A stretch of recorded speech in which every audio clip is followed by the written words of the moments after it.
Hi అండి, అందరికీ నమస్కారము. ఈ వీడియోలో అయితే నేను మీకు ఒక మంచి మనీ సేవింగ్ ఐడియా అయితే ఎక్స్ప్లెయిన్ చేస్తానండి. మనలాంటి మధ్యతరగతి వాళ్ళమందరము కూడాను చేసే పెద్ద మిస్టేక్స్ ఏంటంటే మనము ఇతరులతో పోల్చుకుంటూ ఉంటామండి. అంటే మనకు వచ్చే సంపాదన కన్నా ఎక్కువ సంపాదిస్తూ ఉంటారు కదా, అలాంటి వాళ్ళతో కంపేర్ చేసుకుంటూ ఉంటాము.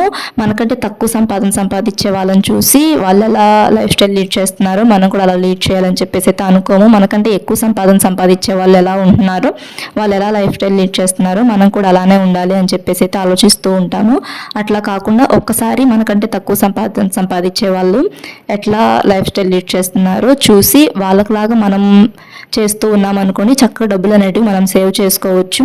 అంటే పెద్దవాళ్ళు ఎప్పుడు చెప్తూ ఉంటారు కదా, మన స్థాయికి మన స్తోమతకి తగినట్లే ఉండాలి, హెచ్చులకు పోకూడదు అని చెప్పేసి. అంటే అన్నీ ఉన్నమ్మా అణిగిమణిగి ఉంటుంది, ఏమీ లేనమ్మా ఎగిరెగిరి పడుతుంది అని చెప్పేసి అయితే అంటూ ఉంటారు కదా. అంటే డబ్బులు ఎక్కువ ఉన్న వాళ్ళు ఖర్చులు చేయొచ్చు. మనలాంటి మిడిల్ క్లాస్ వాళ్ళంటే మనకు కొంచెం శాలరీస్ అనేటివి తక్కువ వస్తున్నప్పుడు మనం తక్కువ ఖర్చులే చేయాలండి, మన లిమిట్లో మనమే ఉండాలి. అట్లా అని చెప్పేసి కొంచెం ఎక్కువ సంపాదించే వాళ్ళు ఇళ్ళల్లో ఉన్న వస్తువులు మనకు కూడా కావాలి అని అనుకుంటే మనం ఇంకా అప్పు చేసి తెచ్చుకోవాల్సిన పరిస్థితి అయితే వస్తూ ఉంటుంది. సగం అప్పులు అనేటివి అంతకే అవుతూ ఉంటాయి మనలాంటి మధ్యతరగతి వాళ్ళకి.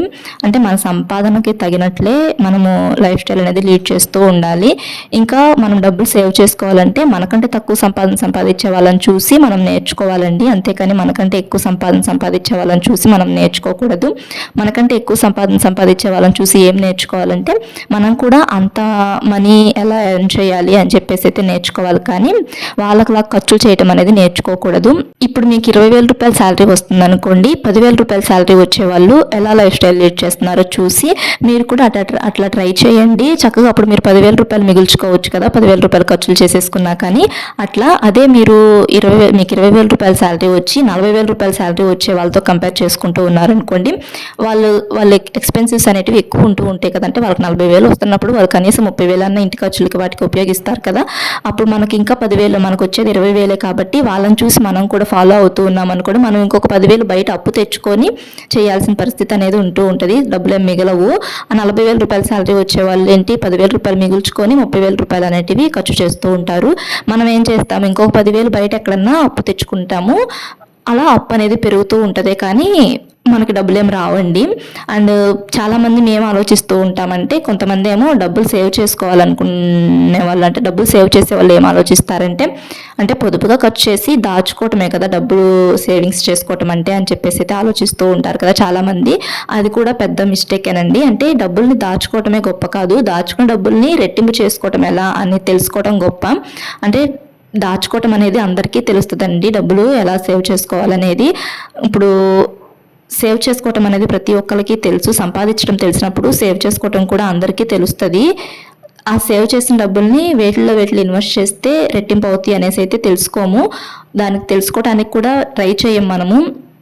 ఒకసారి కొంచెం ముందడుగు వేసి డబ్బులు మనము రెట్టింపు చేసే మార్గాలు ఏమేమి ఉన్నాయో తెలుసుకొని అలా చేస్తూ ఉన్నాం అనుకోండి, అట్లా మనం సేవ్ చేసిన డబ్బులు అనేటివి రెట్టింపు అవుతూ ఉంటాయి కదా. ఇట్లా మనలాంటి మధ్యతరగతి వాళ్ళం చాలామంది ఇలాంటి మిస్టేక్స్ అన్నీ చేయటం వల్ల మనం ఇంకా మిడిల్ క్లాస్ తనంలోనే ఉన్నాము. కొంతమంది అయితే ఇవన్నీ ముందుగానే అవగాహన చేసుకొని కొంచెం ఒక అడుగు ముందుకు వేసి బాగా గొప్ప స్థాయిలో ఉంటూ ఉంటారు. చాలామంది మధ్యతరగతి వాళ్ళు గొప్ప స్థాయిలో ఉంటూ ఉంటారు. అంటే బిజినెసెస్ చేయడం వల్ల డబ్బులు అనేటివి రెట్టింపు అవుతూ ఉంటాయి. ఉత్త సంపాదన మీదే ఆధారపడి ఉండాలంటే ఉండలేమండి.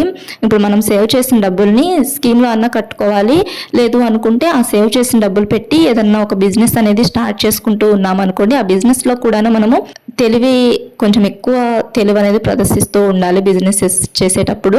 అండ్ మనం ఏదైనా బిజినెస్ స్టార్ట్ చేసేటప్పుడు ఫస్ట్ తక్కువ రేట్లకి అమ్ముకుంటూ కస్టమర్స్ అనేటివి మనం పెంచుకోవాలి. అట్లా కొంచెం కస్టమర్స్ అనేటువంటి వాళ్ళు ఎక్కువ మంది అయ్యారనుకోండి, అప్పుడు రేట్ అనేది కొంచెంగా పెంచుకుంటూ ఉంటే ఆ బిజినెస్లో అనేది మనం సక్సెస్ అనేది సాధిస్తాము.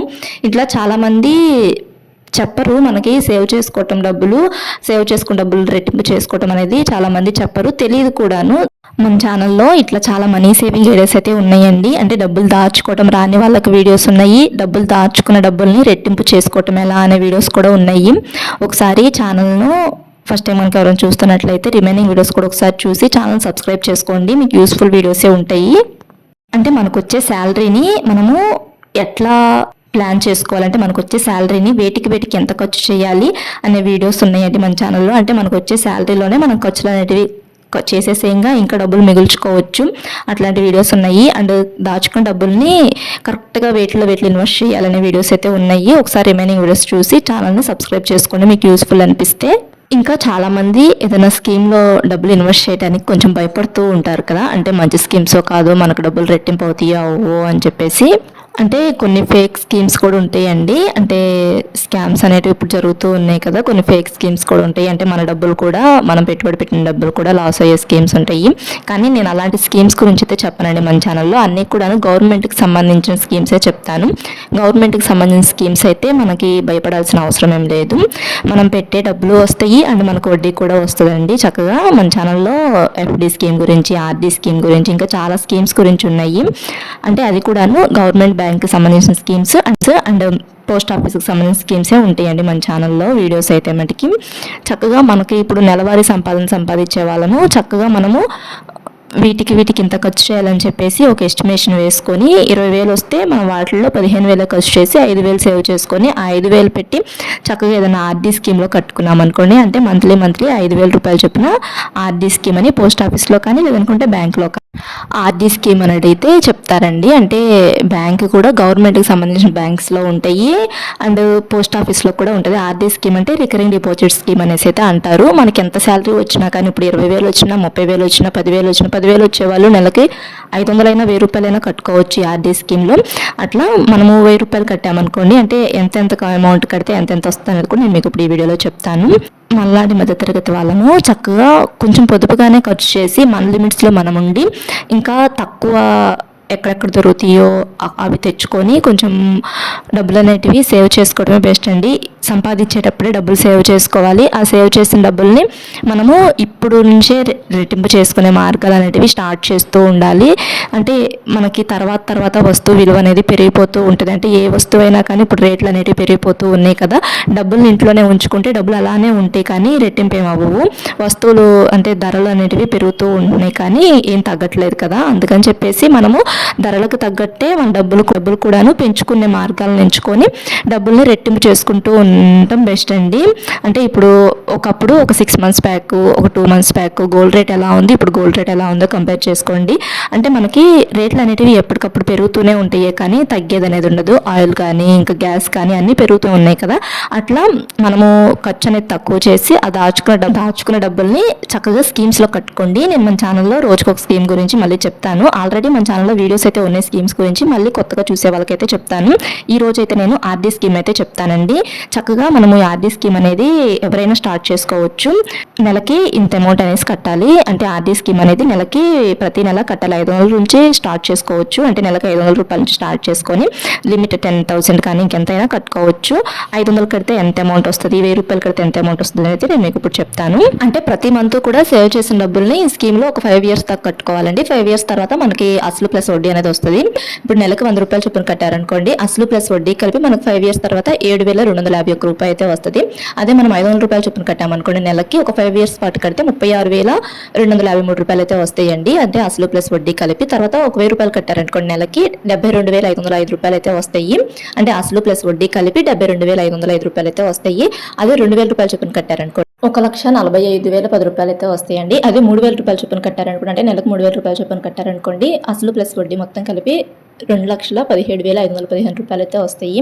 అదే నెలకు 5,000 రూపాయలు చొప్పున కట్టారనుకోండి, అసలు ప్లస్ వడ్డీ మొత్తం కలిపి 5 years తర్వాత 3,62,525 రూపాయలు అయితే వస్తాయి. అదే మనం ఒక 10,000 రూపాయలు చొప్పున కట్టామనుకోండి, నెలకు 10,000 రూపాయలు చొప్పున ఒక 5 years పాటు ఈ స్కీమ్లో కట్టుకున్నారనుకోండి, 7,25,050 రూపాయలు అయితే వస్తాయి. అదే ఒక 15,000 రూపాయలు చొప్పున కట్టారనుకోండి, నెలకు 15,000 రూపాయలు చొప్పున ఈ స్కీమ్లో ఒక 5 years పాటు కట్టుకున్నారనుకోండి, 10,87,575 రూపాయలు అయితే వస్తాయండి. అంటే నెలకి మనకి 20,000 రూపాయల శాలరీ వచ్చిందనుకోండి, 20,000 రూపాయల శాలరీ వచ్చే వాళ్ళు నెలకి 5,000 రూపాయల దాకైనా కట్టుకోవచ్చు.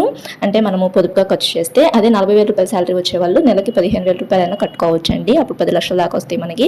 అట్లా మనకు వచ్చే శాలరీని బట్టి మనం ఎంత డబ్బులు సేవ్ చేయగలమో చూసుకొని అంతంత అమౌంట్ అనేది స్కీమ్లో కట్టచ్చు. చేసుకోకపోతే సబ్స్క్రైబ్ చేసుకొని ఒకసారి రిమైనింగ్ వీడియోస్ కూడా చూడండి. ఈ డబ్బుల్ని మనం ఇంట్లోనే ఉంచుకున్నాం అనుకోండి తక్కువే ఉంటాయి అండ్ ఏదన్నా బాగా అవసరమైతే వాడేస్తూ ఉంటాము. అట్లా కాకుండా ఇట్లా స్కీమ్లో కట్టుకుంటే రెట్టింపు అవుతాయండి. ఏదైనా కానీ డబ్బులు మనకి రెట్టింపు అయ్యే మార్గాలు ఎంచుకొని ఇప్పటి నుంచే మనము డబ్బులు రెట్టింపు చేసుకోవడం స్టార్ట్ చేస్తే మనకి కంపల్సరీగా మనం ఒక వయసుకు వచ్చేపటికి మనకు కొంచెం ఎక్కువ డబ్బులు అనేటివి ఉంటూ ఉంటాయి మన దగ్గర. Thanks for watching.